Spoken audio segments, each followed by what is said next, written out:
Squall and Fury!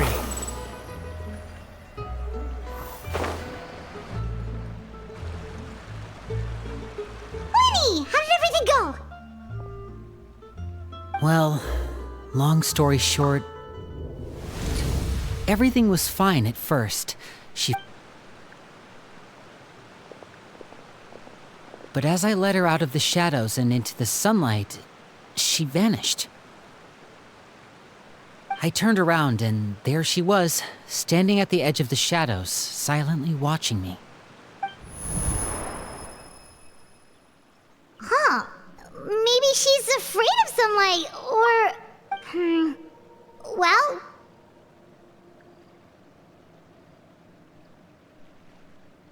Oh, true.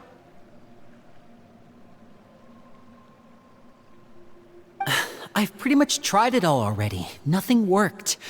Eventually, the sun went down, so I'll... How did it go with you, Lynette? Good. I've got the list. Really? Well, what are we waiting?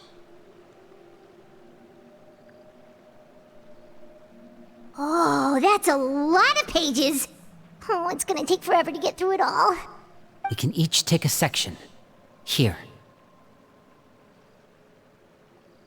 La Pouillade, l'endroit, Chambert, horaire.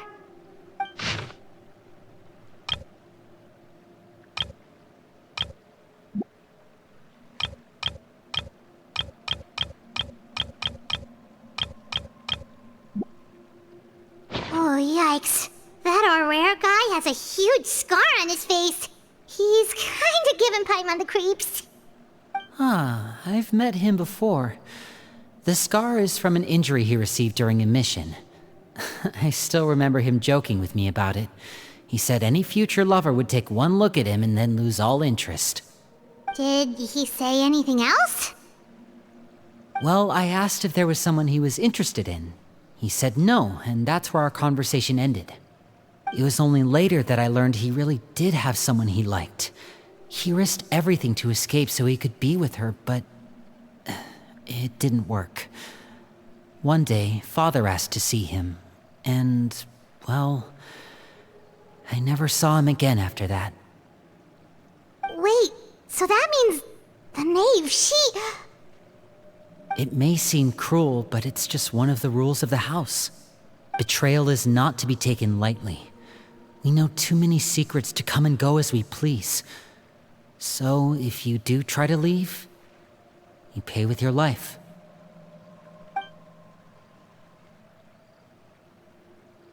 Her name's not here, huh? Well, that's not too surprising. It doesn't seem like this list is complete. It only contains records dating back around 5 years. Let's shift our attention then.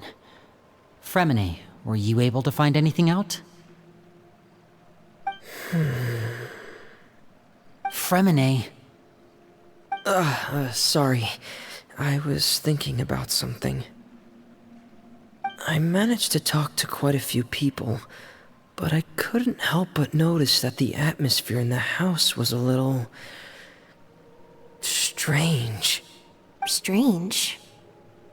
Yeah, I mean, I know there have been arguments in the past, times when people haven't gotten along. Chaplot and Filiol are a good example of that. Oh, those are two of the people that we met while delivering supplies. Paimon can see how they might not get along. They had very different vibes, and their, interests seem to be pretty different as well. That's to be expected, actually. Father brought us all here, shared her knowledge with us, taught us how to fight. That's one thing we all share. But that's also where the similarities end. Not all of us feel the same desire to stay here. As members of the House of the Hearth, we're also considered part of the Fatui. And to a lot of people, that's an identity they never asked for. Certain members get older and realize they want something else for themselves. But considering the rules of the house, most people would never say that out loud. People like Chaplot and Foltz are loyal to Father and her vision. They're proud to be part of the Fatui. Filiol and Nantoy, on the other hand, well, they aren't quite as enthusiastic. These kinds of conflicts have always been there. It's not like Father is in the dark about any of this. Well, that's true. But it just feels like things have gotten worse lately. Filial and the others, it seemed like they were meeting in secret to talk about something. I can't say for sure, but I think they've met Clairvy. You think she's been inciting them to act out? No, not exactly. But I wouldn't be surprised if she said something to them about the darkness in the house and how deep it runs. She's told me about it before. Experiments being run on children. People being used as pawns on the battlefield without so much as the strength to survive. And they just believed all that? Without any evidence? Clairvy's words probably gave them the excuse they were looking for. Whether they actually believe them to be true is secondary. This is all because of Project Stuja, isn't it? Whoa. Hold on a second. What's this Project Stuja all about, huh? This is the second time it's come up now. Sorry, but I'm not sure of the details either. I only know what Father has told us, which is that it's something the Rooster and Regrator have been working on together. Apparently, it has to do with the Fatui's strategic plan for the future. Because the House of the Hearth was so successful in obtaining the Gnosis, we now have the honor of playing a key role in Project Stuja. Wait, but isn't that a good thing? Key role is just another way of saying dangerous role. To us, the whole thing is an inconvenience. Father thinks so too, but she's in no position to refuse. Their plan isn't exactly unreasonable, and they've been funneling the house a lot of funding. It's just that we'll lose a lot of members in the process. Participating in the plan, it's an honor in name only. What they're really trying to do is subdue us. The existence of an intelligence organization outside their control makes them feel uneasy.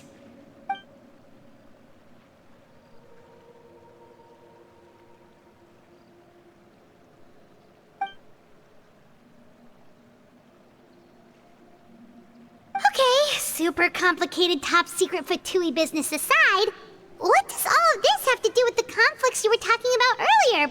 Paimon doesn't get the connection. External pressure has a way of exacerbating internal strife. You can't overlook the power of fear either. People are afraid of dying, and that fear is often the impetus for a lot of stupid decisions. I thought resolving the Clairvy situation would make everything go back to normal, but it looks like things are more complicated than I thought. If we leave Filial and the others to their own devices, sooner or later, Father will be forced to take action. We can only focus on one situation at a time, brother. You're right. Even if we confront Filial and the others, it won't do any good. It might even make matters worse. We should focus on Clairvy for now. Well, it's getting late. We should head back and get some rest. We'll try again first thing tomorrow. Lynette, you stick with me this time. Fremine, keep a close eye on Filial and the others. Make sure they don't do anything they'll regret. Good work today, everyone. Have a good night, and I'll see you tomorrow.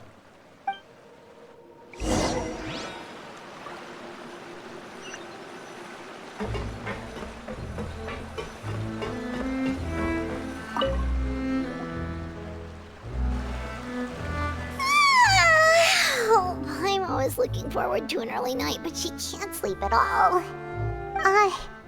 Hey, you don't think the knave will be too angry with Linny and everyone if she finds out about all this, do you?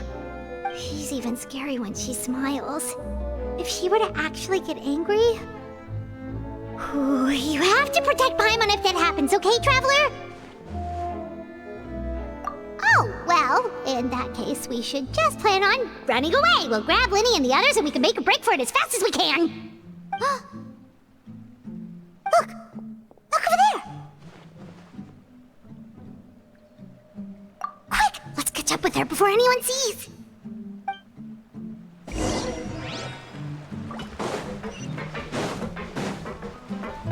Behold!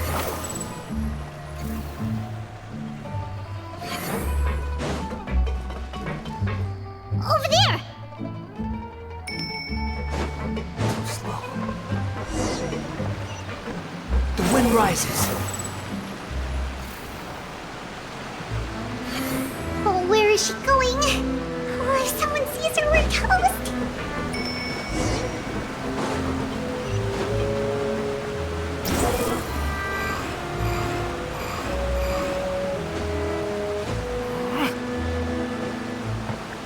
Oh, look! She stopped!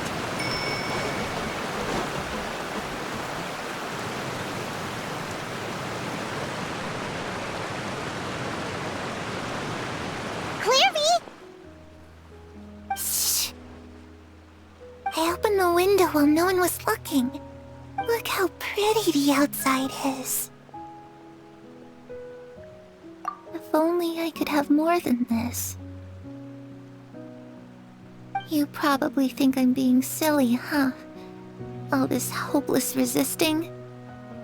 It's better to dream of what I could have than try to make it a reality, right? Please, help us get on the same page here, Clary. We need you to tell us what you know. Can you do that? Sure. Although, after you hear all this, I think you might regret that decision. Everyone in this family is nothing more than a tool. Something to be used and exploited. We're all expendable. Including me.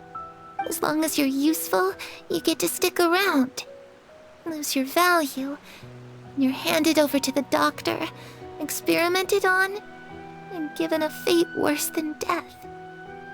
I've seen it happen again and again, and I've had enough. You're saying the knave did all that? It's just, that doesn't seem like something she would do. She's scary and all, but it seems like even she has lines she wouldn't cross. I knew you wouldn't believe me. Everyone thinks she's a good person. They all think of her like a real mother. Mother? But she doesn't deserve that title. She's disgraced it and tarnished it. And if I had things my way, I'd never see her again. If only Perry were here, she'd understand. Perry? There's that name again. Also, Paimon's getting a strange feeling. It almost feels like she's not really here with us. Paimon can't tell if she's actually talking to us or if she's mistaken us for someone else.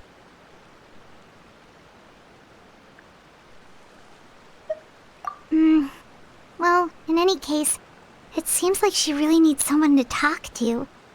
We should keep her company for a little longer. She looks so young. But it seems like she's been through a lot. It's getting windy. I should close the window. Ooh, look at the moon. Isn't it pretty? Hey, wanna hear a secret? I heard that if you look up at the night sky in Snezhnaya, you can see the aurora. It's supposed to be super pretty. Even prettier than the moon tonight. Perry and I promised each other that once we're older, we're gonna go see it together. But I can't find her. I'm worried she's also been... No, that wouldn't happen to her. She's special. Mother likes her a lot. I should really go talk to Mother, but we just fought. She doesn't want to see me, and I'm too scared to face her. What should I do?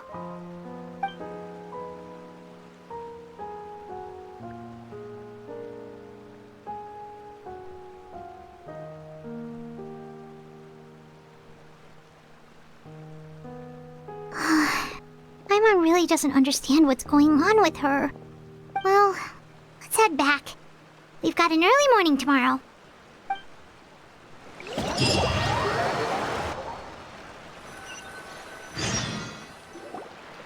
All right, looks like we're all here. Let's go ahead with the plan. Oh? What is it? What makes you ask that? Well, we kinda ran into Clairvy last night, and that's what she told us. We met the doctor back in Sumeru. He's super dangerous, and he's done all sorts of bad things. It's possible that Father and the Doctor have had certain dealings, but I don't think Father would work with him. We're not really on the same side, so there's not a lot of trust between them. That doesn't exactly set the stage for a successful partnership. I did hear, though, that when Father first became a Harbinger, the Doctor offered to work with the House of the Hearth. Father rejected most of his proposals, except for one. It had to do with some sort of secret experiment. Secret experiment? Could that be what Clairvy was talking about? I don't think so. I don't know any details about the experiment itself, but I do know it's an entirely independent operation. The Doctor only proposed a direction for the research. That was the extent of his involvement. I still don't think that counts as working together. The details of the experiment are confidential, but complete records are kept on all participants. That doesn't seem to be the case with the situation Clairvy referred to. I know you don't agree with some of the Fatui's methods, and I'm not asking you to. But I am asking you to trust us on this. The House of the Hearth has its own principles. There are certain lines we're not willing to cross. Alright, that's good to hear at least. Clairvy seems to think the Knave and the Doctor worked together to do something horrible. If that turned out to be true, Paimon doesn't know how he would even face you guys. It's just that it doesn't seem like Clairvy is lying either. The easiest thing to do would be just ask the Knave directly, but Paimon doesn't think she'd tell us. Father didn't come back last night. She's probably still near the shore. We'll be counting on you to distract her. Lynette, you're with me. Fremine, you know what to do. Be on your guard, everyone. All right, let's get to it. Where are we going today? Let's try somewhere further away this time.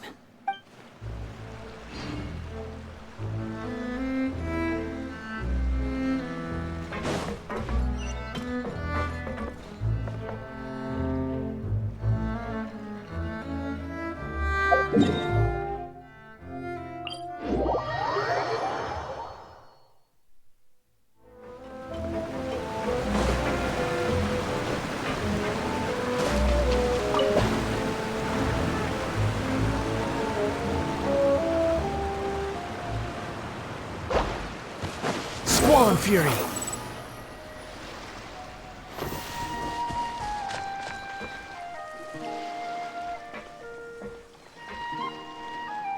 Ah, it's you two again. I must say, you look a bit pale. Did you have trouble sleeping last night? A little. Perhaps if you had less on your mind, you'd be able to absolve yourself of such troubles. So what are you planning to do now? Catch up on some sleep? Or should I give you some time to rack your brain for a topic to discuss before I ask any questions? Although I must profess to being curious. Without Child here, how do you plan on distracting me? Us? Distract you? A good one. But no, we were just here for a chat. Looks like you could have used some extra time to think. No matter. If you don't have any other plans, why don't you accompany me somewhere? Don't worry. I'll be sure to steer clear of any scheming children. The ocean breeze is sure nice today. Children always think they can hide things from the grown-ups. But nothing gets past me. Least of all a little scheming. I think I'll let them have at it for a little longer. I can be very patient. Well, I'll leave you to think things over. If you're so inclined, meet me outside the Palais Mermonia. Good things come to children who do as they're told. So I do hope you decide to tag along. If only for your friends' sakes. What should we clearly knows about everything we've been doing, and Paimon doesn't think it'd be a stretch to say she was threatening us just now.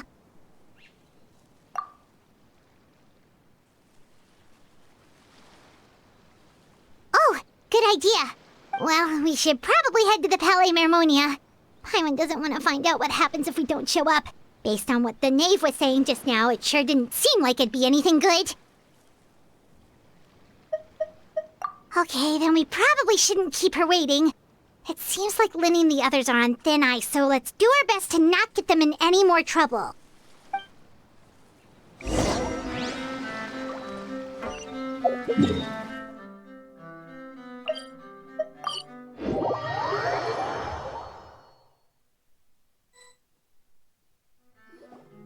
Seeing as we still have some time before my meeting, we might as well enjoy some pleasant conversation while we wait. I'm glad to see you get along with my children. Being surrounded by good companions is necessary for a child's development. You're not planning on doing anything to them, are you? I assume you're referring to Lenny, Lynette, and Fremine. Although, there's that situation with Filial and Nentoy as well. It appears quite a few people have been acting out lately. No matter. I'm not one to discriminate. All those who betray the house meet the same fate. There are no exceptions. Does that mean you're going to kill them? Oh, are you here to beg for their lives? I'm sorry to disappoint, but the rules of the house change for no one.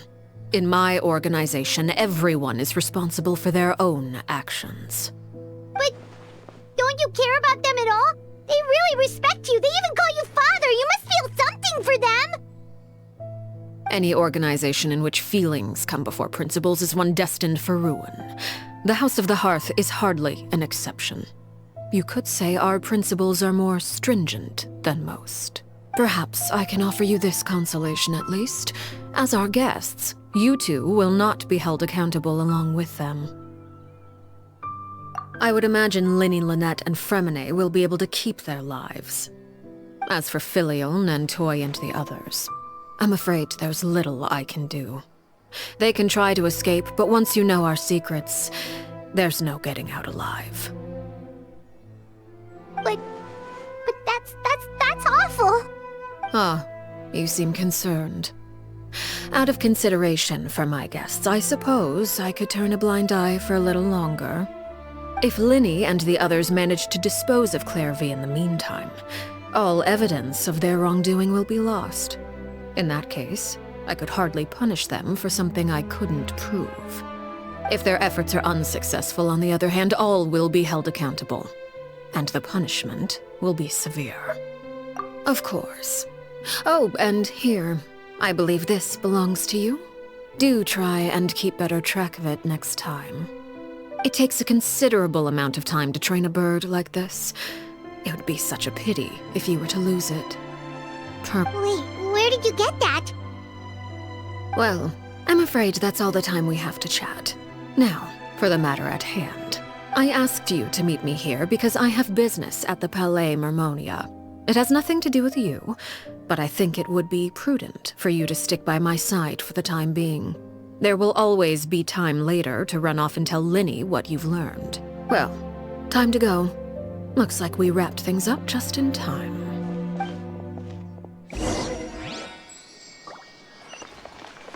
Quit following me.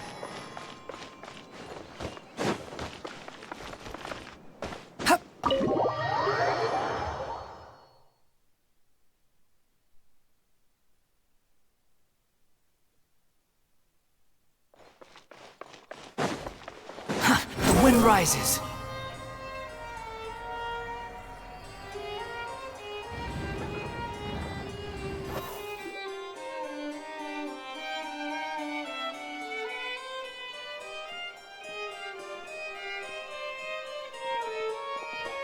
It's been a while, Monsieur Neuvillette.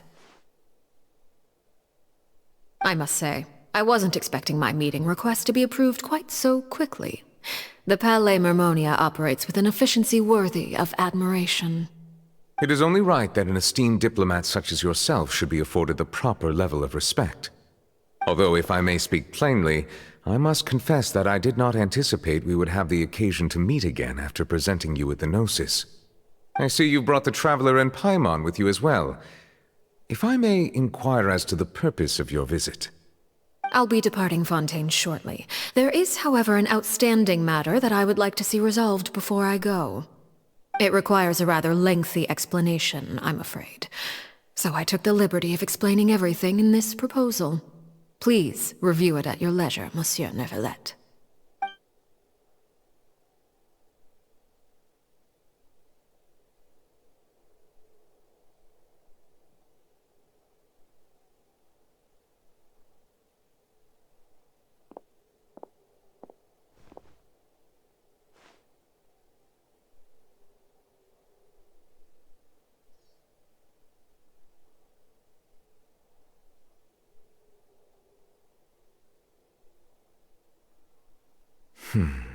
I understand your request. However, at the risk of causing offense, I must admit that I fail to see why you would wish for such a thing. I heard you have a certain fondness for water tasting, Monsieur Neuvillette, so allow me to use water as an analogy. A family is like a large body of water with countless rivers flowing in and out. As someone who watches over this system, I would hope that each river that flows from the source will eventually reach the ocean. Of course, objectively speaking, I know this is impossible. Most of the rivers will dry up along the way, disappearing into the ground and leaving nothing but a barren riverbed behind. Not all rivers are destined to reach the ocean, but I would not see their existence rendered meaningless. I believe the water that flows within them is simply meant for a different destination, like a field in need of irrigation. Or perhaps the glass of a certain water-tasting enthusiast. Did you get any of that, Traveler? Your words paint an optimistic picture indeed. Allow me to remind you, however, few among us are willing to sip from a glass filled with tainted water. It may have been tainted at one point in time, but not to worry. I'll make sure it's strained of all impurities and returned to its cleanest form. I seem to recall there being a transactional aspect to your proposal. Perhaps you could expound on that? If you accept my proposal, Monsieur Neuvillette, I will gradually withdraw my forces from Fontaine. And, unless absolutely necessary, I will no longer carry out any special missions within Fontaine. I presume I can take your words to mean that, in the future, cases similar to the Tartuffe assassination will cease to cross my desk? Tartuffe? Ah, that thief who embezzled funds from all those charities, you mean? My deepest condolences to his family, but without any evidence, I cannot imagine how the House of the Hearth might have been involved in his passing. Of course, if you accept my proposal, Monsieur Neuvillette, I'm sure certain measures could be taken to reduce the frequency of such troubles. You choose your words carefully indeed. In that case, I am inclined to accept your proposal. My thanks for your generosity, Monsieur Neuvillette. Well, with that settled, we should be going now. I took the liberty of bringing along 2 bottles of spring water from Snezhnaya for you to enjoy. I do hope I get the chance to hear your impressions. Perhaps at our next meeting, yes? Indeed. I trust you would not overlook your commitment in the meantime. All right, Traveler Paimon. Time to go. Quit following me.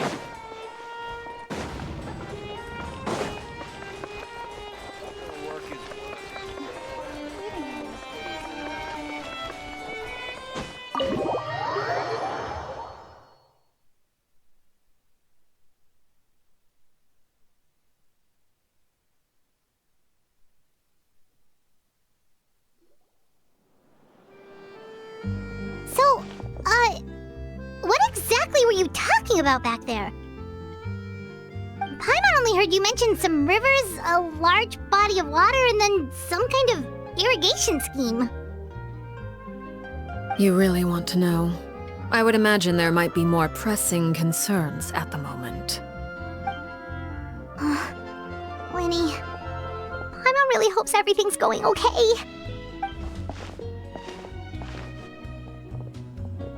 Oh, Paimon recognizes that look. You've got your thinking cap on, don't you, Traveler?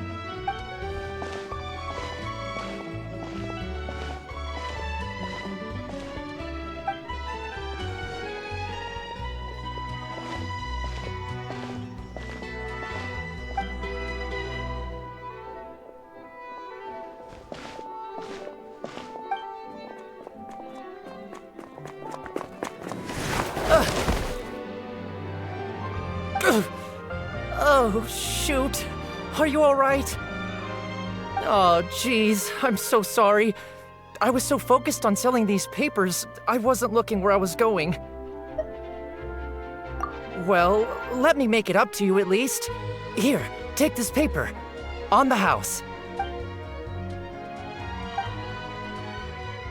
Oh, you don't have to give us anything. Please, I want to. It's not like I'm short on supply. All the extras will be useless come tomorrow anyway. It's my fault, really. I was just trying to bring home some extra mora for the family, but I bit off more than I can chew. I haven't had many takers today, so I'm still swimming in papers. What's going on here? Nothing much. I just ran into your friend here on accident. I should probably get going, actually, so... Hold on. Of course, I'm happy to compensate you with mora, it's just... I don't have any on me at the moment. I'll take 3 papers. Here. Your payment. Oh! Thank you for your patronage. May the Archons bless you with good fortune. If only I had the chance to run into such generous customers every day. I should probably just take on a smaller inventory though, right? I'm getting married soon, so sometimes it's hard to not get ahead of myself. Anyway, I should head out. Goodbye! Well, now that my affairs are settled, we should take the boat back to Poisson. We've even acquired some light reading to enjoy along the way. Actually, why don't we stick around for a little longer? Paimon just realized how hungry she is. She can't head back to Poisson on an empty stomach.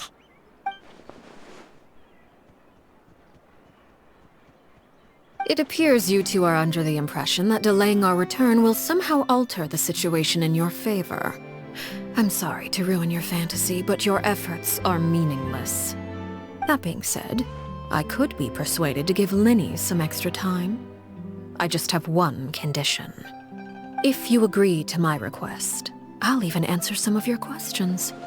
You're quite curious about Clairvy, are you not? And my relationship to her. Wait, why are you being so generous all of a sudden? You're not gonna ask us to do something bad, are you? You overestimate yourself. You don't have the talent for bad things. Then what can you possibly... The most important consideration in a negotiation is that both sides receive something they want. Demands and threats only get you so far. Wonderful. Here it is. When the time comes, make the choice that you deem most appropriate in the situation, and lend your help to the House of the Hearth. Okay, sounds normal enough. But what do you mean, when the time comes? When is that supposed to be? That is for you to decide. Then we have a deal. Follow me.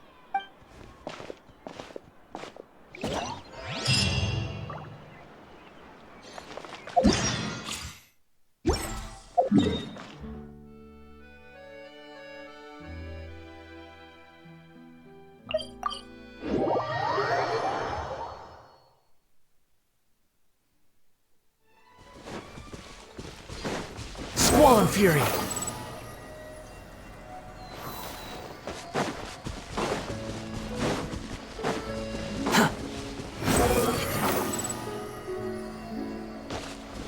Quit following me! The wind rises.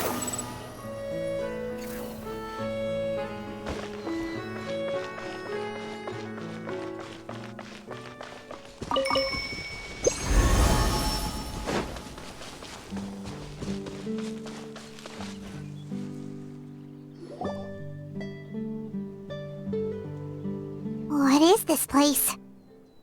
Somewhere long forgotten by everyone. It used to be a grand building. Now it's nothing more than a pile of rubble. No one comes here anymore, nor does anyone care about what once happened here. Although, this place does have something to do with the story I'm about to tell you. It was before I became a Harbinger, and before Linny and the others joined the House of the Hearth. Due to certain events, I first killed Clairvy and then her mother. And this is where it all happened. You were the one that killed Clairvy? Patience now. Allow me to explain Clairvy's side of the story first. I'll start from the beginning. Clairvy was 6 years old when she was brought by her mother, Crucibina, to live in the House of the Hearth. From the outside, it seemed like a fairy tale. A thriving family made up of kind adults and friendly children. Crucibina was the knave at that time, and the House of the Hearth was under her control. She was Clairvy's mother by blood, but she was also the mother to all the children in the house. Clairvy was happy here, for a time.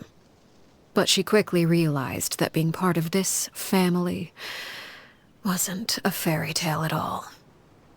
It was a kind of purgatory. Purgatory? Exactly. The House of the Hearth takes in war orphans from all over Tevat. But as for how to raise them, that depends entirely on the person in charge. Crucibina came up with a novel idea. She would teach the children to fight, force them to duel each other, and then crown as the king of the house the child who proved themselves most worthy of inheriting her title. It's difficult to estimate the number of children who died or were maimed in the process. There's little I can say about the ones who died. The ones that emerged with permanent injuries, on the other hand, well, they still served a purpose. They would be handed over to the doctor to be experimented on, or sent away on dangerous missions. Nothing more than tools to be used and then discarded. So those were the experiments Clairvy was talking about. But what actually happened to her? You said that Clairvy was Crucibina's daughter, so if Clairvy tried to convince her to stop what she was doing, Crucibina probably would have listened, right? Despite being Clairvy's mother, Crucibina cared little for her daughter. She forced Clairvy to join the House of the Hearth only as a means to demonstrate her own impartiality as a mother, to prove that she treated all her children equally. Clairvy did try to convince her mother to change her ways, but it was to no avail. After her efforts failed, the only other option was to rise up and try to fight back. Unfortunately, the other children had already been thoroughly indoctrinated into the illusion of happiness Crucibina had created. Of course, there was one exception. Someone Clairvy's age who knew the truth about the House of the Hearth. Her name was Peruere. Wait, the friend that Clairvy mentioned? Friend, huh? I suppose we can call her that for now. Clairvy was a cheerful and passionate person with a tenacious spirit. Peruere, on the other hand, was rather cold-blooded. Her cold-blooded nature allowed her to see through Crucibina's facade. Yet, it was also this cold-bloodedness that prevented her from acting against it. At least at first. While Clairvy longed for freedom, Peruere was convinced that, amid all the fighting and violence, she would make it until the end. Despite their differences, the two became fast friends, united by their knowledge of the truth. Clairvy told Peruere that she hoped to create a real family, where no one would be killed or sacrificed. There may have been a certain naivete to her ideas, but Clairvy proved her determination many times over. She tried countless times to run away, ask for help, or expose the truth. But her efforts only earned her beating after beating. The only thing that kept her going was her strength of will. Even with her body racked with pain, she would still stand on her tiptoes and open the window at night. She and Peruere would look out at the moon together, a fierce longing for freedom shining in her eyes. But one day that light simply vanished. Oh no. What happened? Her hopelessness resulted from a culmination of things. 10 years had passed. 10 years worth of failure after failure. She and Perouer weren't children anymore, but finding any chance to escape still seemed as hopeless as ever. It was during this time that Perouer suggested a new plan. If escaping was out of the question, why not take down the very person sitting on top of this throne of lies? Mother herself. Clairvy rejected that proposal. She claimed that, as a famous harbinger, Crucibina possessed an unimaginable amount of power. Trying to kill her would have an incredibly low chance of success. Clairvy never gave another reason, but Perouer could see it written all over her face. Clairvy still thought of Crucibina as her mother. Killing her own flesh and blood was a line she couldn't bring herself to cross. If she couldn't escape and fight back, then only one option remained. Precisely. Death was the only way that she felt she could be free. It happened during a duel. When she arrived at the dueling ring that day, her partner turned out to be none other than Perouer, the very person that had stood by her side all those years. It was a fierce battle. But ultimately, Clairvy decided to let Perouer end her life. From that moment on, Perouer's journey was one written in flames. When the rain finally came and washed it all away, there she stood, the sole victor in Mother's endless game of slaughter. A trail of corpses strewn across her path to success. It was the very result she had predicted 10 years prior. Even then, she believed she would make it until the end. She wasn't surprised by the fact that she emerged as Mother's undisputed heir. Rather, her success left her with an inexplicable sense of restlessness. She was unsettled. And there was only one thing that could quell that sensation. Perhaps you two would like to take a guess as to what it was? Crucibina, you mean? But... Correct. This is the place where Perouer killed her best friend. A mere year later, this is also the place where she fought tooth and nail to kill the mother they shared.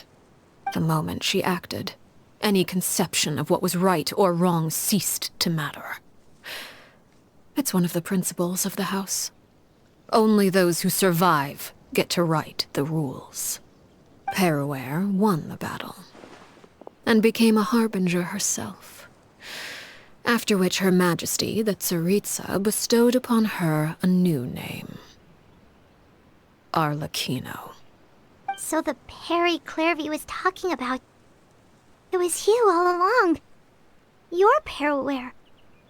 Arlecchino is just a name you got later. I left that name behind long ago. I must say, hearing it now does bring back memories. After I defeated Crucibina, the moniker of Mother died with her. I chose to forego the title she called herself, and even chose to give up my own name. I rebuilt the House of the Hearth under a new identity. Not only as Arlecchino, but as father. And that is where the story ends. Any more questions? Yeah. Based on what you just told us, Clairvy wasn't a little kid when she was killed. So the Clairvy we met... Was she really a spirit at all? I suppose you could call her an illusion born of flame. Her existence is like ashes to a fire. Something left over in the wake of blaze and ruin.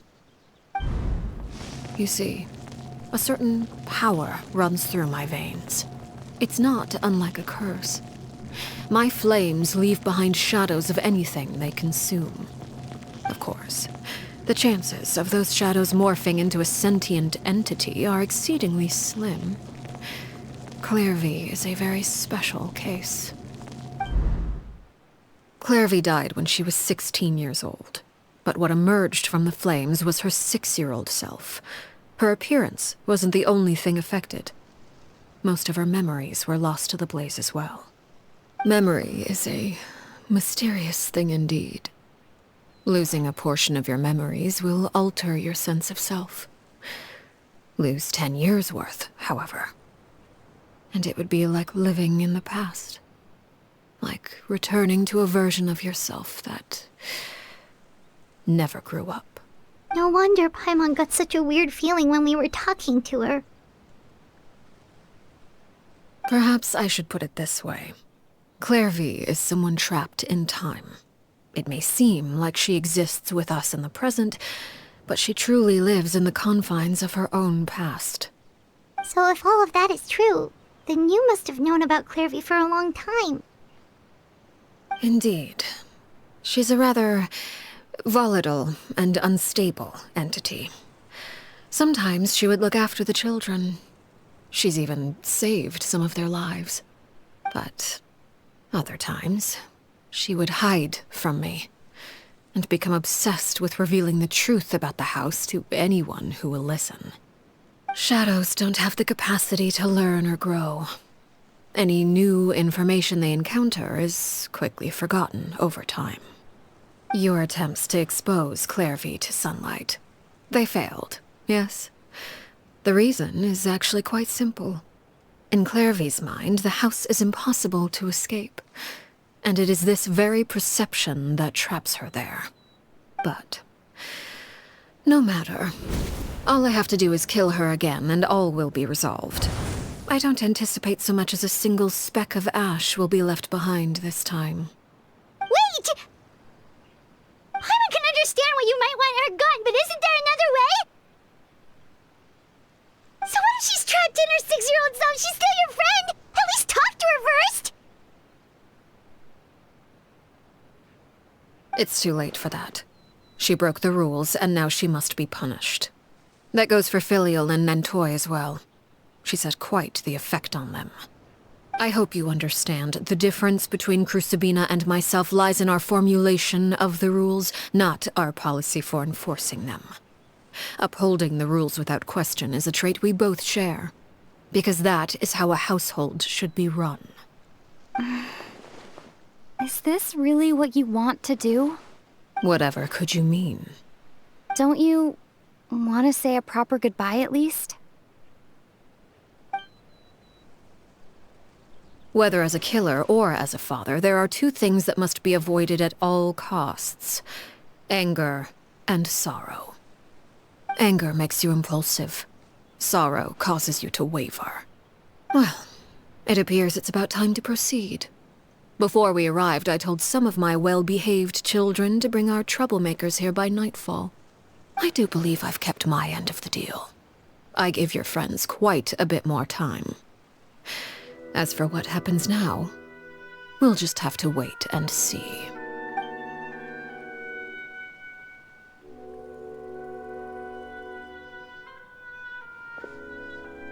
Here they are, Father. You gonna execute him? Seeing something like that would actually be a first for me. Lenny! I'm sorry. I heard about how you helped buy us more time. But I still failed. I couldn't find a way to fulfill her wish. Huh? Are you... Perry? Indeed, it's been a while, Clairvy. Perry! Shh. Stay right there. I'm sorry to postpone our reunion, but first I believe certain scores need settling.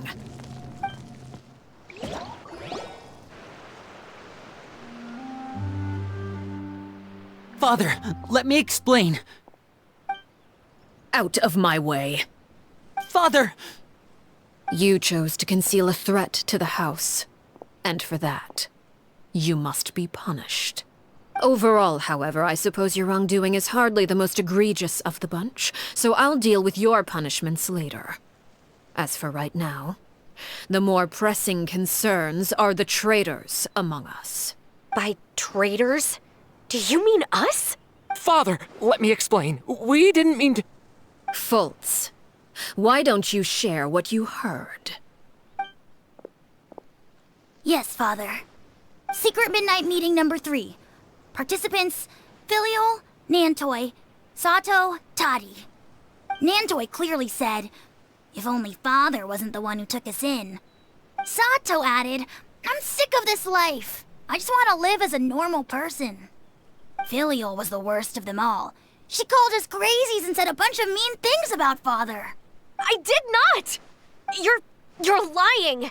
Fultz is trying to frame us. It's not like I'm the only one who heard those things. After that, you and Toddy and a bunch of other people started talking about Clairvy. You were using all those things Clairvy brought up as an excuse to question Father. We're birds locked in a cage. The only way out is to destroy it. That's what you said, wasn't it? You little. You just want me gone, don't you? What did I ever do to you, huh? And you, Chaplo, have you forgotten who stood by your sickbed, watched over you, and changed your dressings? Come on, let's hear it then. What's your reason for all this? You're wrong, Filial. We don't want you to die. You're our family. Liar. You wouldn't be doing this if that were the case. So why? Why have you backed us into a corner? We all live in the House of the Hearth. You know the type of work we do, Filial. A single betrayal can cost dozens of us our lives. It's not like it's never happened before. That kind of thing is hard to forget. That's why the House of the Hearth cannot tolerate any form of betrayal. Ever since we came to Poisson, you've had 7 secret meetings. A lot of the things you talked about really crossed the line. You've been spying on us for half a month? Wait a second. Now that I think about it, the move to Poisson was just a way to make it easier to spy on us, wasn't it? Because we were all in one place. You've had this planned all along. Filial, Nantoi, I'm sorry. I owe you both my life. I owe Clairvy too. If it weren't for all your help after I got poisoned, I wouldn't be standing here today. If this were any other situation, I would do anything to repay that kindness, even if it cost me my life. But rules are rules. I'm sorry. My hands are tied. Why? Why? That's enough, Filial. We made a mistake, and we should own up to it. We broke the rules, plain and simple.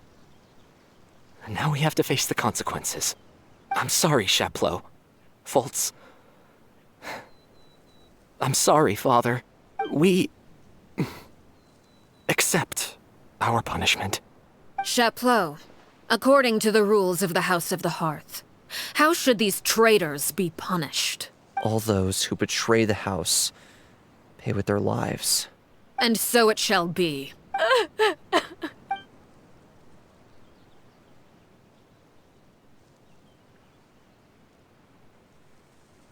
Father, please wait! Something you want to say, Linny?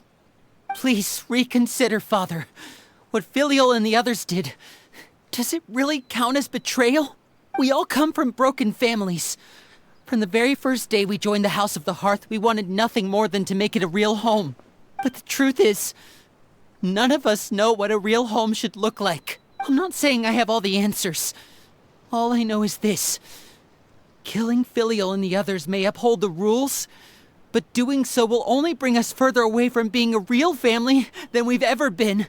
So please, Father, please reconsider. I agree with Linny. Father, please. Linny, you... I also agree with Linny. An order once given cannot be rescinded. However, given the extent of your determination, I suppose we shall have to go about this a different way.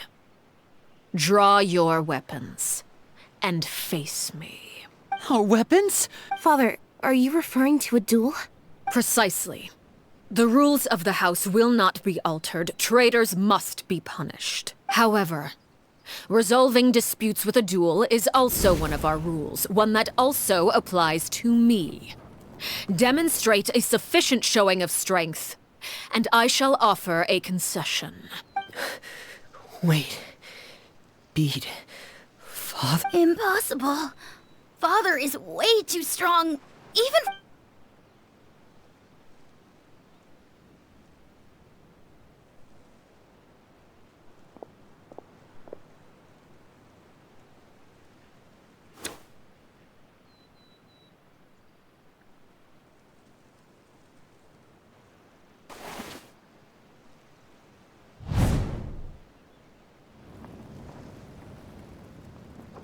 Did you hear that, Traveler? Lenny and the others have to duel the knave. What should we do? Can they really win something like that? If they lose, those people from the house are really gonna be executed. Hey, are you listening? Don't you want to say a proper goodbye at least? Anger makes you impulsive. Sorrow causes you to waver.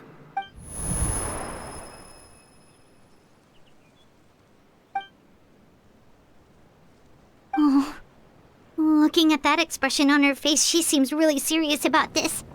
Guess that means there's no chance she's throwing the duel on purpose, huh? When guests are around, families are often on their best behavior. And any disputes are less likely to escalate. When the time comes, make the choice that you deem most appropriate in the situation, and lend your help to the House of the Hearth. What's wrong, Traveler? Hey, where are you going? Traveler? You're asking to join the duel against the knave? I'll allow it. We do have a ready-made dueling ring at our disposal, after all. All I would advise is this. Keep a firm grasp on your weapon, and give it your all. Any less, and you may just lose your life.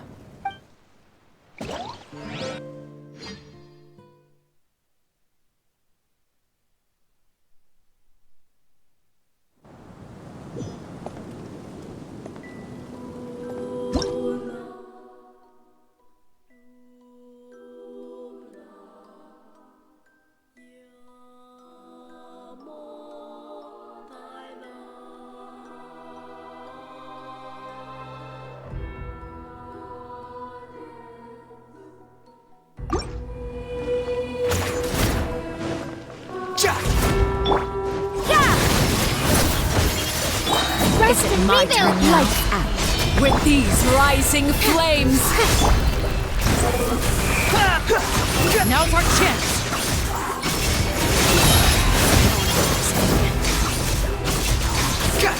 Now that's more like it. Know your place! Judgment! Ha! Are you alright? With these rising flames! Closer now.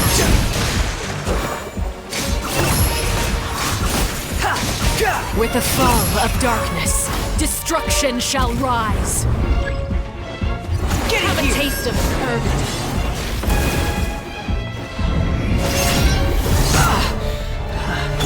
Dare to mess with me? Have fun with this! You can't run! Look at you. Trapped like a bunch of helpless animals. Is it my turn now? And voila! Who's next? Too slow. With these rising flames! Rest and rebuild! Swan Fury! Is it my turn now? Over here!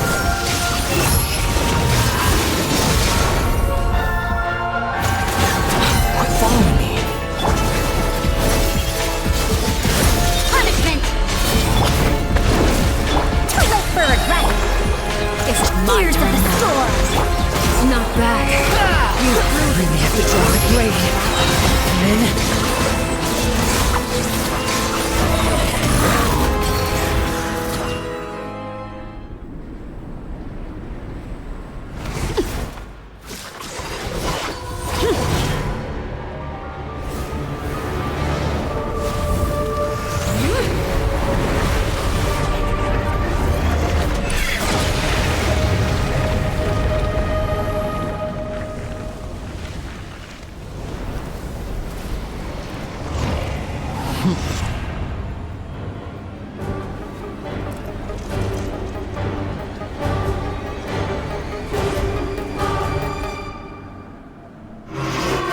Darkness has been seared away. My blade is all that remains.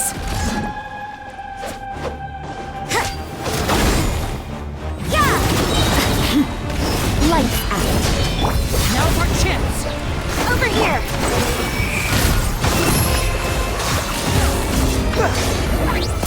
How amusing. That's far enough. Everything is futile.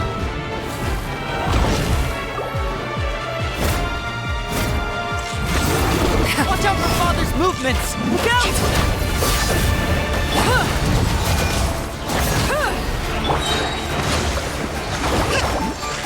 Billowing surge.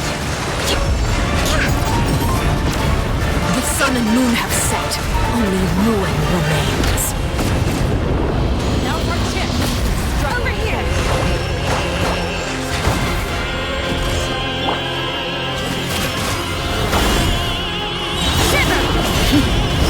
Truth repeats its course.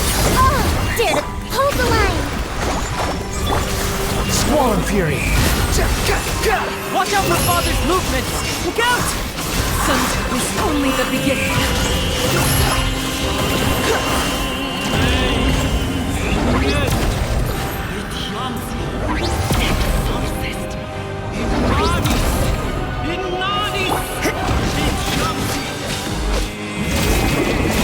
Over here.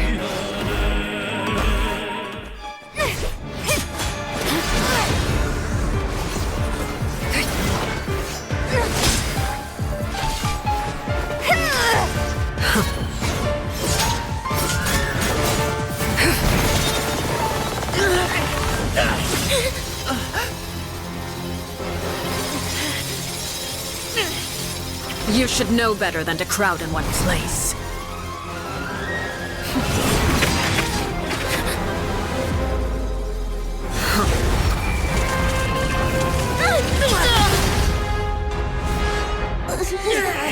Oh, I know. No! I'm sorry, Father!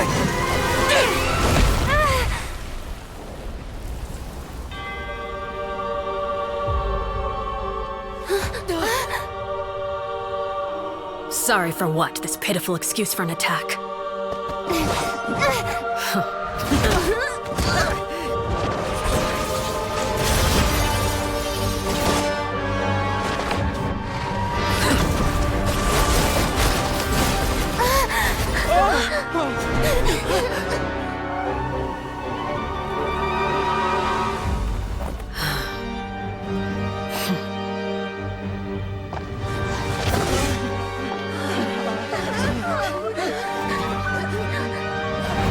Father, no!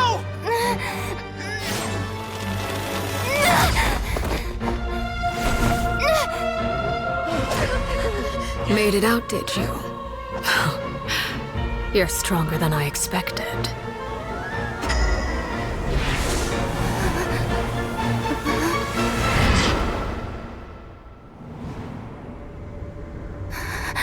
A crimson moon. I can't move.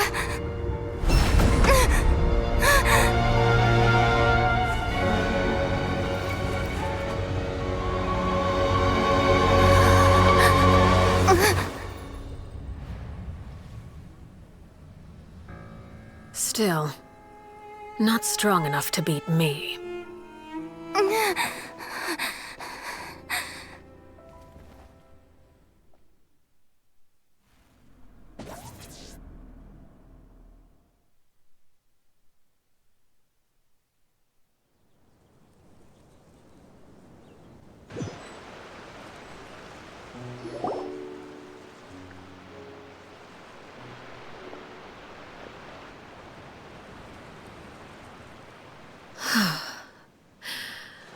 I believe we can end things here. It's not often that we get to enjoy the company of guests, after all. We wouldn't want things to get too out of hand. Brother, are you alright? Lenny! Given that I am the victor of this duel, as agreed, the punishment stands. No! I never thought things would end like this. However, everyone involved in the duel demonstrated a remarkable level of strength and determination. In light of this, I'm prepared to change the method of execution. Elwar, the bottled flames I gave you for safekeeping. Do you still have them? Yes? I wasn't sure what they were for, but I've kept them super safe. I didn't lose a single one. Wonderful. Then, in just a moment, I'll have you administer them. Bottled flames? Indeed. They're the product of a secret experiment. Under certain special circumstances, flames can be extracted from my person and preserved. Once ingested, searing pain will spread across every inch of your body. No harm will come to you physically, but your memories will be burned away. If you can withstand the pain. When you awake, you'll have forgotten everything you know about the House of the Hearth, and will be expelled from the organization. In other words, administering this concoction will kill the version of you that grew up in the house, and give you a new identity.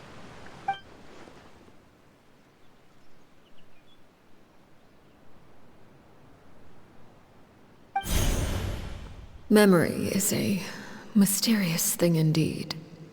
Losing a portion of your memories will alter your sense of self.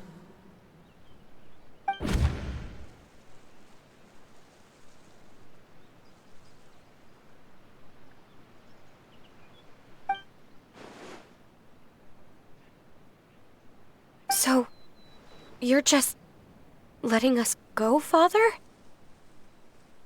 You misunderstand. Memories are extremely important. Once consumed by flame, the version of you standing before me will die, and our secrets will die with you.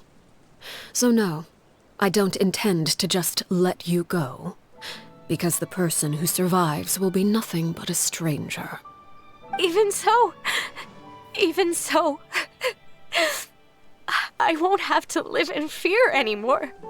I'm sorry, Father. I'm sorry I let you down. But I really... Don't cry, Filial. You haven't left the house yet, so there are still rules to be followed, yes? Remember what I taught you. Anger makes you impulsive, sorrow causes you to waver. Don't let yourself be controlled by your emotions. Of course. I'll remember. Dry your tears, and go pursue the life you really want. Yes, Father. Chaplot, Foltz, Elwar, take them back to Poisson. And bring Lenny and the others as well. I prepared 3 extra vials of bottled flames. As for whether to take them, the choice is yours. Goodbye, children. The next time we meet, I will no longer be your father. Thank you for all you've done for the house. I hope you have bright futures ahead of you.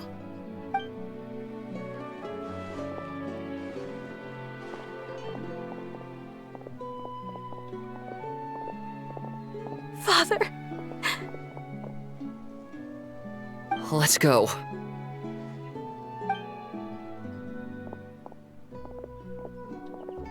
Here, grab my arm, Lenny. I'll help you walk back. Thank you.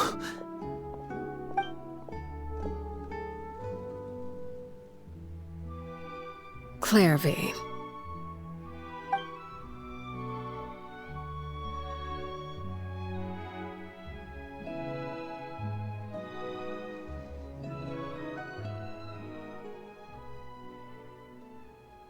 Can we talk now? I've been waiting for a super long time. You really are Perry, aren't you?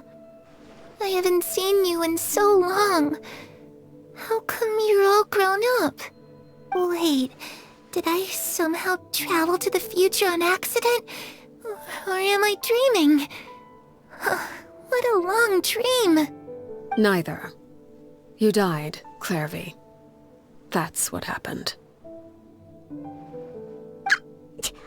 You could have at least sugarcoated it a little. Look, she's so speechless.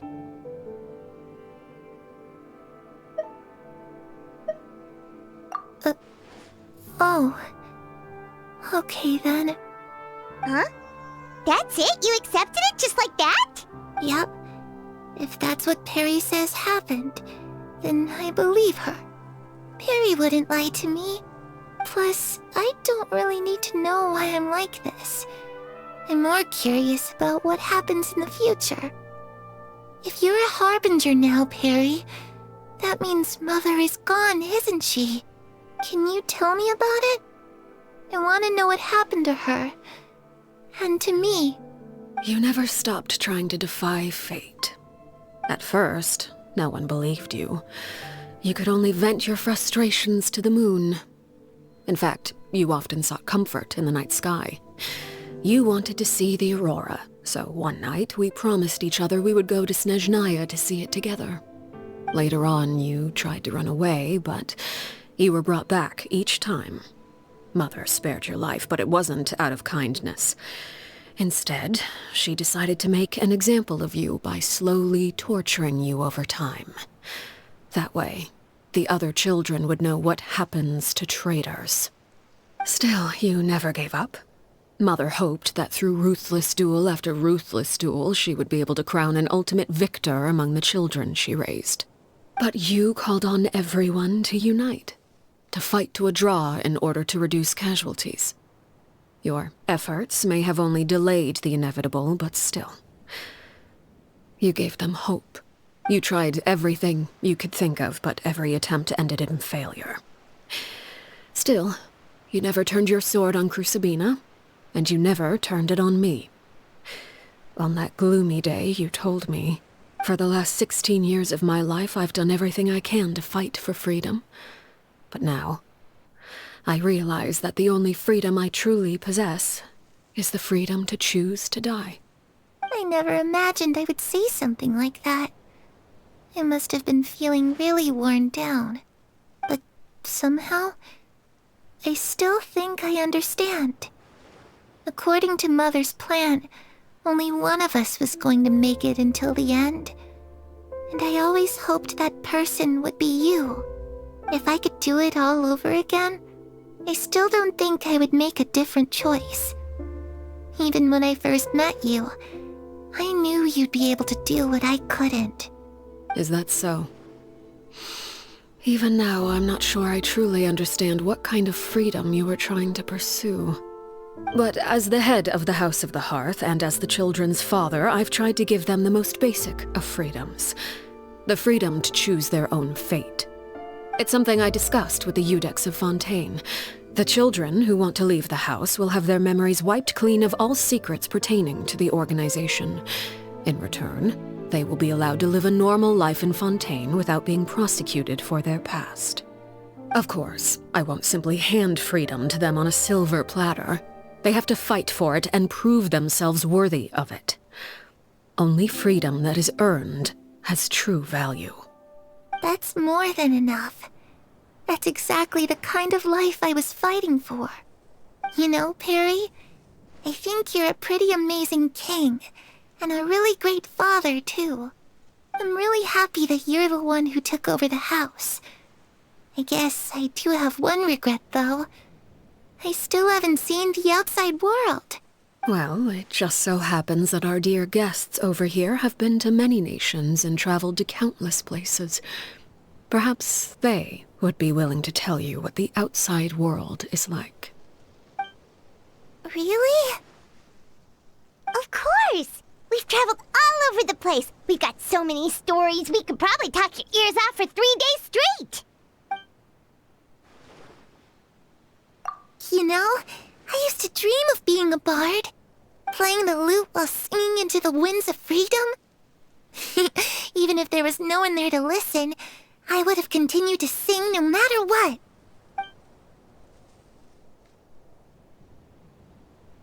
Ah, that's where Mora comes from.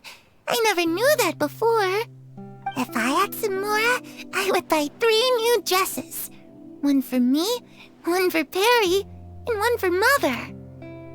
It's just too bad Perry doesn't like wearing dresses. And Mother, well, she probably wouldn't accept something like that either. I guess I'd just have to keep them all for me then. I could wear a different one every day.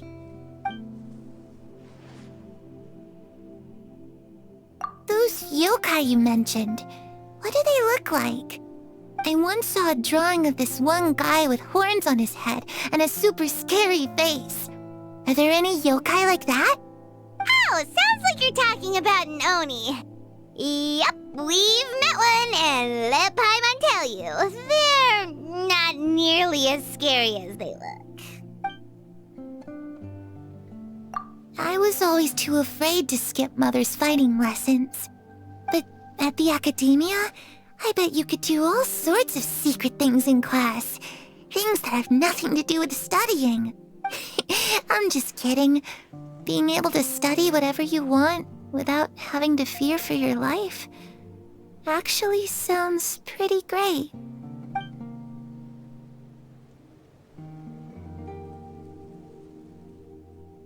The situation was super dangerous. Lenny and Lynette were accused of committing a crime, and they were going to have to stand trial at the Opera Epicles.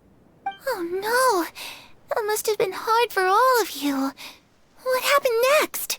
Don't worry, we were able to turn the situation around super quickly, all thanks to Detective Paimon, of course.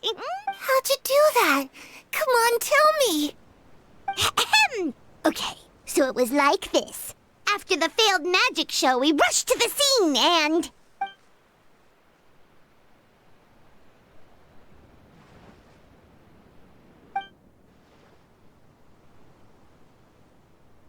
Shadows don't have the capacity to learn or grow. Any new information they encounter is quickly forgotten over time.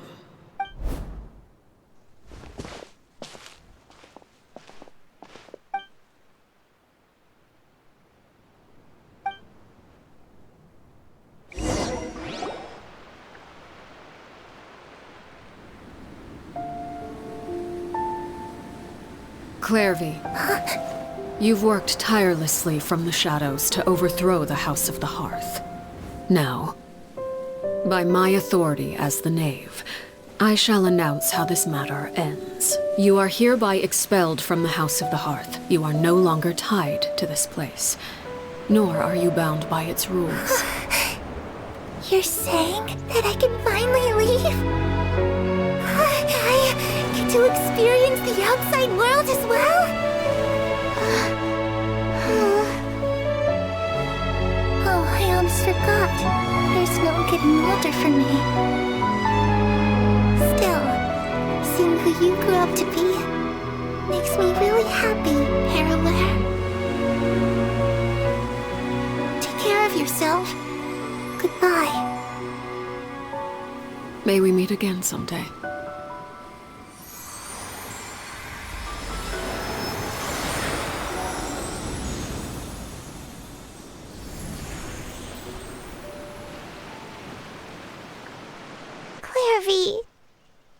She left so soon. Paimon didn't even get to finish her story. I also have certain sentiments left unsaid. I wanted to tell her that the aurora I saw in Snezhnaya was just as beautiful as the ones in the pictures. But a shadow's memories reset at dawn. Had we delayed any longer, we wouldn't have had the time to say goodbye. Whatever regrets may linger, let them be lost to the coming of a new day. Father? It's Linny! Hey, Linny!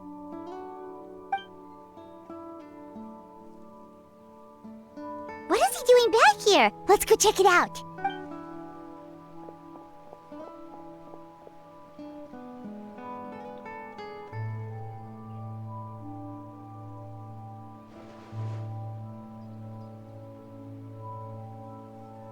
Father, the bottled flames have been administered.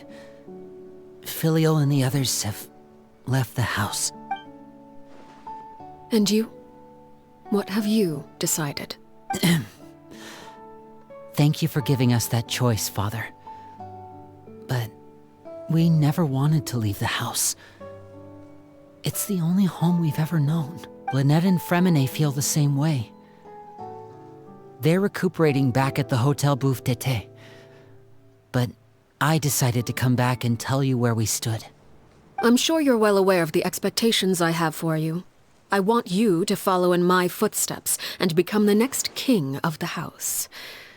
Yet you seem to have different ideas. I must admit, I'm rather surprised by your decision to stay. There's nothing wrong with choosing to live a quiet life. Leading this organization is a heavy responsibility, one not so easily carried by someone forced onto the throne. I just never understood what you saw in me. What made you believe I was deserving of that throne? You're brave, talented, and, most importantly, you cherish your family. You would do anything to protect them, even if it costs you your life.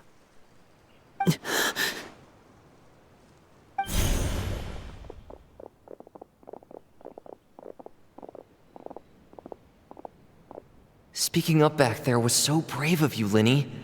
It's all thanks to you that we were able to convince Father to back down. You're a hero, Linny. Hero. Father is the real hero. Had Father gone all out during the duel, there's no way I would have walked away with my life. She must have had it all planned from the beginning, from the very moment she suggested a duel. I'm not deserving of that title. I'm not strong enough or smart enough. You're wrong. In my opinion, all you need to be deserving of the throne is conviction and the necessary strength to act on it. We may have different ideas of what it means to be a family, but you can hardly be said to lack conviction. What you truly lack is strength. For someone of your talent, though, that's something that will come with time. Even without that strength, you still chose to face me in a duel, even though the odds were stacked against you. That capacity to honor your convictions is what I truly see in you. Father. No one knows what the future holds, what tragedy or triumph may be in store. Being at the head of this organization requires the strength of will to face whatever comes. Caution will only hold you back. If reaching a certain standard were required to go after what you want, I would never have succeeded in killing my predecessor. Back then, there was still a considerable gap between our abilities. Strength may decide the ultimate victor, but those who let a lack of strength dictate their decisions or undermine their convictions will never be worthy of the throne. I understand, Father. Thank you. Children must grow up to surpass their parents. Only then can a family continue to flourish. The road ahead is not an easy one, so I'll ask you one last time. Are you certain you want to stay? You've done so much for me, Father, and that kindness must be repaid. Plus, with Project Stuja at hand, there are many dangers ahead, and I, for one, don't intend to back down. Protecting my family at all costs. That's my conviction. Then you're welcome to stay. As for Project Stuja, you need not be too concerned. If those cowardly businessmen and heartless dignitaries try to take us down, I'm prepared to teach them a lesson. Having members who longed for the light was our organization's last weakness. With those members no longer among our ranks, the House of the Hearth is like a spider hiding in the shadows. We need only wait for our prey to come to us. At present, our imperative is to use their plan to our advantage. In doing so, a crimson moon shall rise amid the frigid blizzards of winter. No demonstration of loyalty shall go unrewarded, and no sacrifice shall be in vain. As for the two of you, whether we meet again as friend or foe, I'll remember the camaraderie we shared in this moment. No matter how arduous the journey ahead, I hope we both reach our desired destination.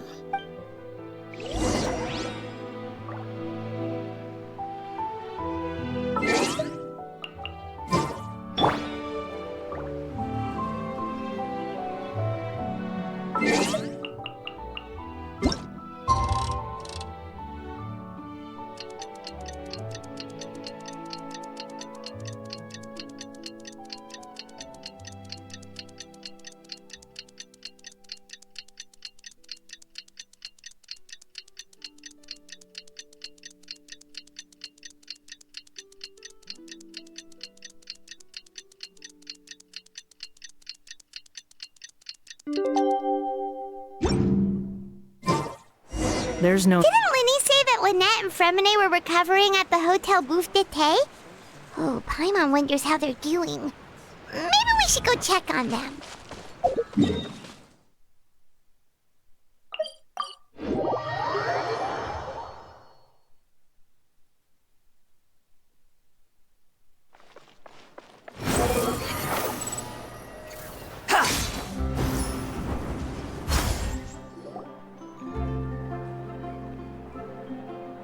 Lynette? Fremine? How are you feeling? Much better. Whew, what a relief! What about you? Are you feeling alright? I knew you'd come out unscathed. Us, on the other hand, well, we've been bedridden for 2 days. I couldn't even turn over. Oh, and I wanted to ask, is Clairvy gone? Linny and the other members have left Poisson and returned to the House of the Hearth. According to him, there haven't been any more sightings of a spirit roaming the house. I see. I'm glad. Father came to check up on us 2 days ago and told us about what happened with Crusabina and Clairvy. Actually, I've met Crusabina before. Wait, what? You've met the former knave? Crusabina died a year after Clairvy. It was during the year between their deaths that I joined the House of the Hearth. Crusabina had an extremely cruel and radical way of doing things. While she was alive, the atmosphere in the house was suffocating. When I joined, though, the experiment she valued so much had already come to an end, and all the people involved, dead and injured alike, were gone. Crusabina never talked about the past with us newcomers. A couple of months after I joined, Father killed Crusabina and burned all her files. With that, the names of all the people subjected to her experiments, Clairvy included, were lost to the flames, along with the painful memories they represented. Father took in Lenny and me a couple months after that, but she never mentioned anything about Crusabina or Clairvy. It really seems like something she was planning to keep to herself. The last time you talked to her, did she mention why she kept it a secret for so long? She said she didn't want us to be affected by the darkness of the past. She was worried we'd develop a false sense of gratitude towards her if we knew about it. The foundation of a family should be free of any corrupting influence. Whatever happened in the past, it has nothing to do with who we are now. And that's what Father told us in the end. But I still thanked her for everything. It was only after hearing about what Crusabina did that I finally realized how insignificant our lives could have been. The members of the house meant nothing to her. To say that she valued them in any way, even just as a tool, would probably be giving her too much credit. If Father hadn't taken over the House of the Hearth, I probably would have already... Father rarely brings up the fact that she saved us. She doesn't believe that being indebted to her should be what ties us together. But even if we didn't owe her anything, we would still choose to stay. Because this is our home. We may have arguments or times when we feel wronged. Some people may even choose to leave. But as long as Father is here, we will always have a home. Whether the path before us is bathed in sunlight or shrouded in shadow, we'll follow Father wherever she chooses to go. So I wanted to say thank you for helping us make it through this crisis. Without your help, we could have lost a lot more along the way. Oh, we didn't do anything, really. Of course. You're welcome anytime. Are Filial and Nantoy okay? I actually saw them at a cafe this morning. They didn't recognize me. From what I could tell, they were drinking coffee and talking about one of the operas that started running recently. They seemed happy. If I had to take a guess, I would say they finally found the kind of life they always wished for.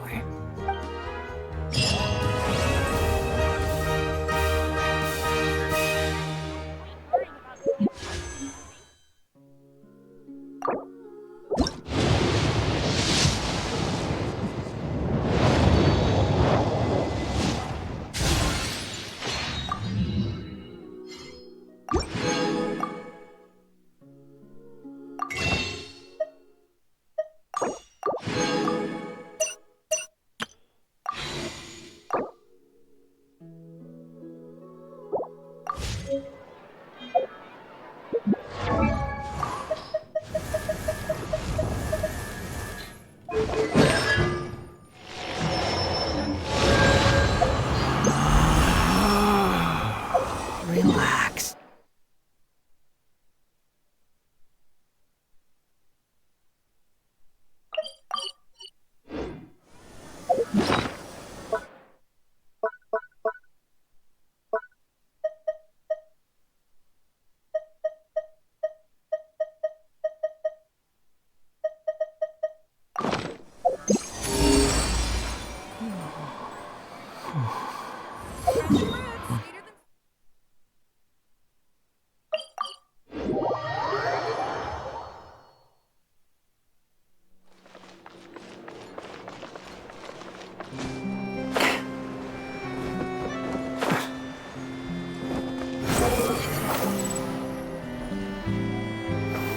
Quit following me. Too slow.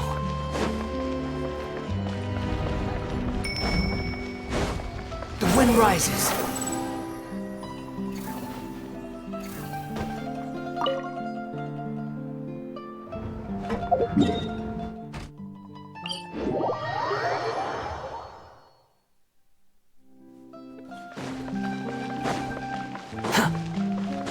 Squall and fury.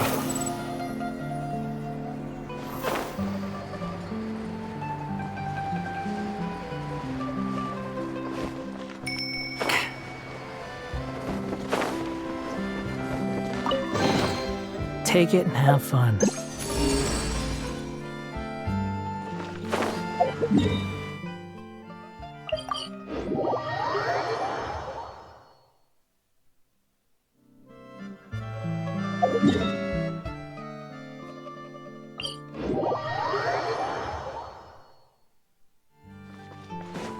wind rises.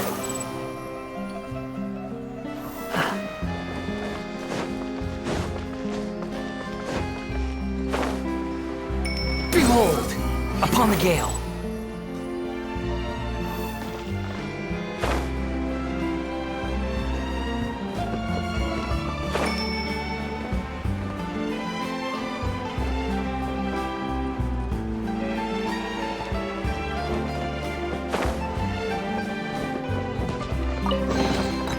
Unnecessary.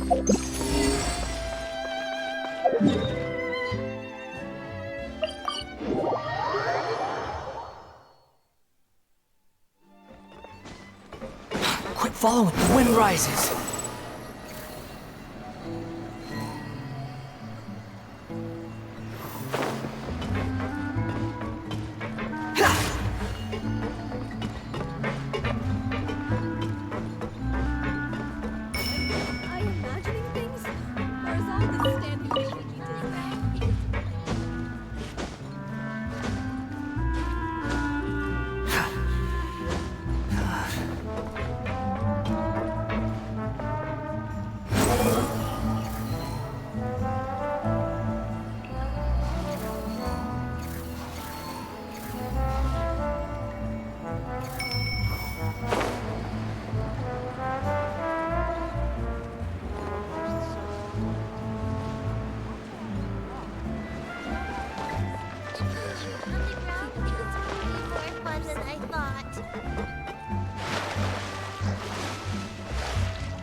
Squall Fury!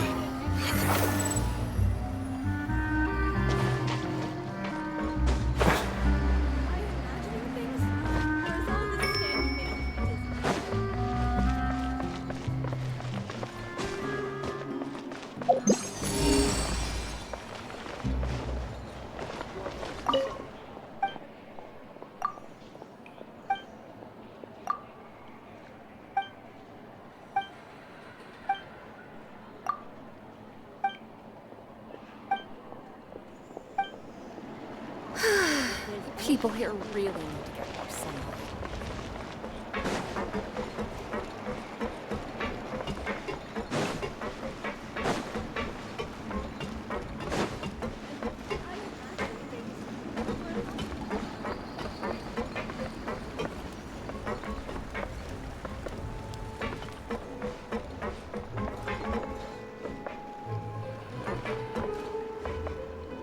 You're most certainly correct, my dear Luca. The wind rises!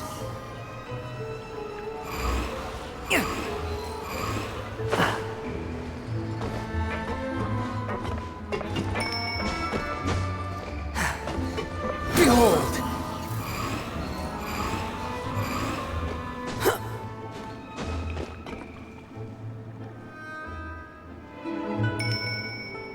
The wind rises!